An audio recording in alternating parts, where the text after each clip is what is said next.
जय हिंद। इस वीडियो में बात करेंगे कि एसडीएम को बर्खास्त सस्पेंड कब और कैसे किया जा सकता है और किसे पावर है। जैसा कि बरेली एसडीएम पर कई आरोप लगे तो कई लोग कह रहे हैं कि इन्हें बर्खास्त कर दिया जाना चाहिए।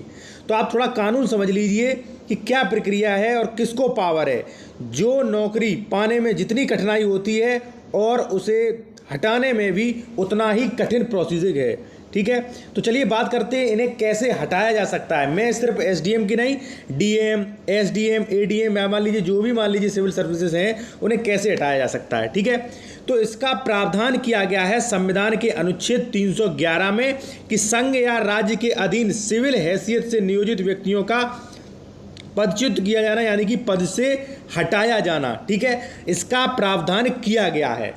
अब सवाल ये आता है कि पद से कब और कैसे हटाया जा सकता है और कौन हटा सकता है, पावर किसको है।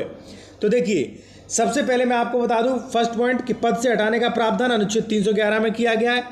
अब सेकंड पॉइंट आता है कि पद से हटाए जाने की प्रक्रिया और हटाने की पावर क्या है। अब मान लीजिए किसी व्यक्ति पर, किसी मान लीजिए अधिकारी पर आरोप लग रहे हैं, लगातार आरोप लग रहे हैं, ठीक है, उसे हटाने का प्रावधान भी है। लेकिन पावर जो है, पावर उसी को है जिसने उस अधिकारी को नियुक्ति दी। ठीक है, अब मान लीजिए कोई आईएएस रैंक का अधिकारी है, केंद्र लेवल का, ठीक है, यूपीएससी क्वालिफाई करके लगेगा था, तो उसे राष्ट्रपति द्वारा नियुक्ति दी गई थी, तो राष्ट्रपति द्वारा ही उसे हटाया जा सकता है।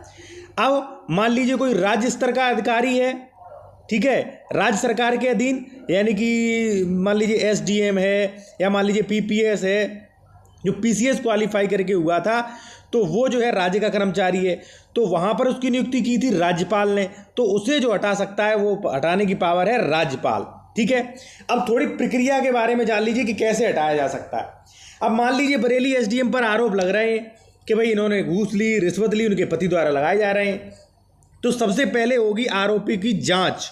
ठीक है, और यदि मान लीजिए आरोप बड़ा है, प्रथम दृष्टया मालूम होता है कि आरोप सही है, तो सरकार उसे तत्काल जो है निलंबित भी कर सकती है। ठीक है, निलंबन जो है वो बर्खास्त नहीं, नौकरी नहीं गई है, यानी कि निलंबन में जांच होती है। ठीक है, जांच होगी, अगर जांच में वो सही पाए गए, मान लीजिए उन्होंने कोई गलती नहीं की, फिर तो कोई दिक्कत होगी नहीं।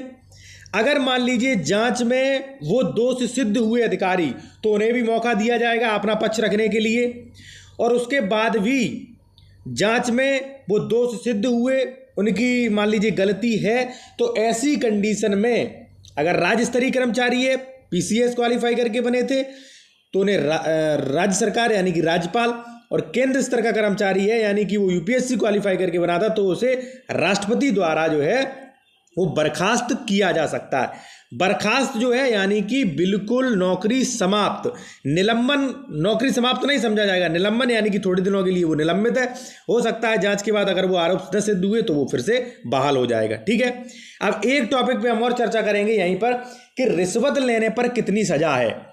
तो देखिए, भ्रष्टाचार अवरोध अधिनियम सेक्शन 7 जो है वो ये प्रावधान करता है, लोक सेवक को रिश्वत दिए जाने के संबंध में अपराध जो है, इसमें सजा जो है वो 3 वर्ष से कम की नहीं होगी, लेकिन 7 वर्ष तक की हो सकती। यानी कि कोई अधिकारी अगर रिश्वत लेता है, आरोप सिद्ध होता है, तो ऐसे में उसे 3 वर्ष से 7 वर्ष तक का कारावास हो सकता है।